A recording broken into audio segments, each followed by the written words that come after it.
Hello there and welcome back to another edition of the Hot Lap Classic Remastered. This time I take a look at the 1997 Nissan Pulsar Serie VZR N1.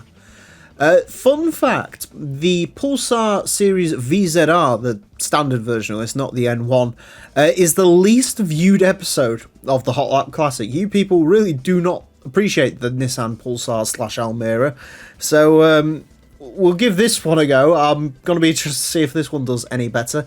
This one is the N1, which I think in reality just strips some weight out of the standard VZR.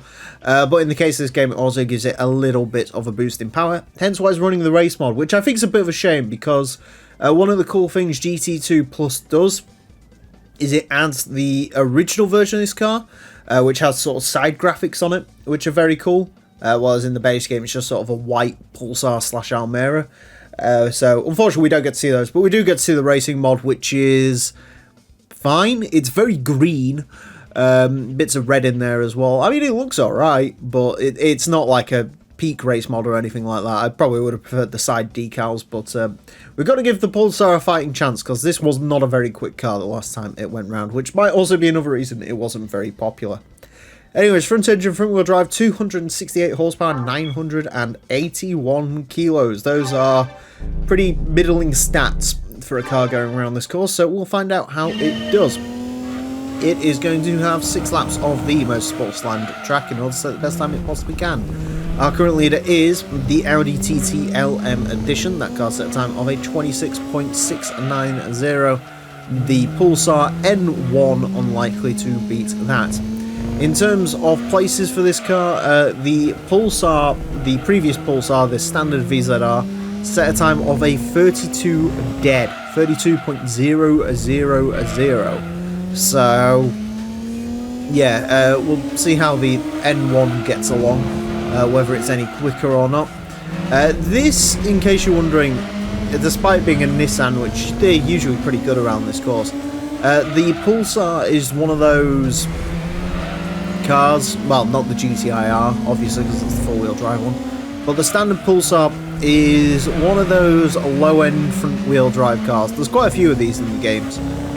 Stuff like the Mitsubishi Mirage, Astis, and some like the lower-end Integras and stuff, where these are not as quick as you'd probably think they would be. You know, based on the statistics, 268 horsepower, I mean, you know, we've seen cars like the Spoon Integra show up with stats that aren't too dissimilar to this car.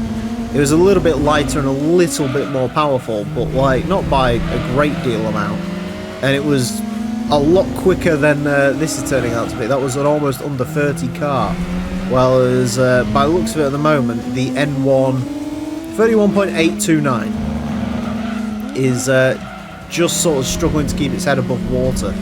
I mean, the Nissan March, 31.5 I think it was, so yeah, not great for the Pulsar.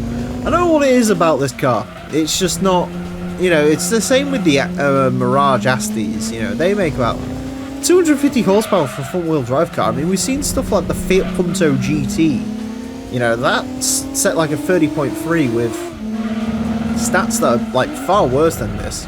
Then it has like 218 horsepower and weighs, I think, about a ton. And that's still like far quicker than it turns out this is, strangely enough. So I'm not really sure what's going on there with that. I don't know. Just some cars aren't very quick.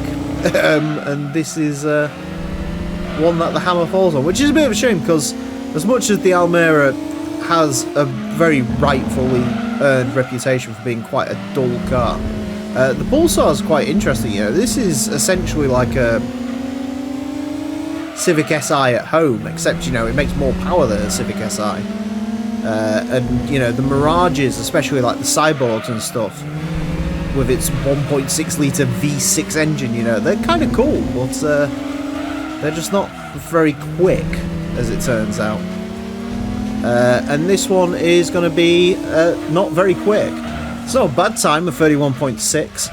It is, you know, 0.4 up the road from the standard car, but given the statistics of this, yeah, it should be quicker. It really should be quicker. So, yeah, a bit of a strange one on the old VZR N1. I also don't like the front grille, but that's a different topic for a different day. Yeah, it could have been quicker around that final sector. To be fair, I know that's saying there's like 0.25 in this. I don't think it's going to go that much quicker. I think there's a 0.5 in this maybe, but you have to really drive to get that. And it's just not it. Yeah. 31.607 will place this into 329th place. Goes in between the Toyota Starlet Galanza and the Toyota Sprinter Terreno. It is slightly quicker than a Mugen Civic Ferio, Lotus Elise 111S, the Fairlady Z version S. That was one of the very first cars to go around. Quicker than an Avenger. But I mean, it's fractionally slower than a Nissan March, it's slower than the Mazda Demio GLX, slower than the Renault Megane Coupe. It's like 0.1 down on the Toyota Vitz, which is like a car class completely foreign to this. That only has like, that doesn't even have 200 horsepower, so yeah, a bit of a bizarre place. Again, it's just not a very quick car, and that's just sort of the meat and potatoes of it, which is a bit of a shame, but unfortunately, that's how the cookie crumbles, and we'll see what the view count's like on this, because I don't even think it attracts that many viewers. Anyways, that is it for this episode. Thank you all very much for watching. Join me next time when I'll be driving something completely different. Until then, farewell.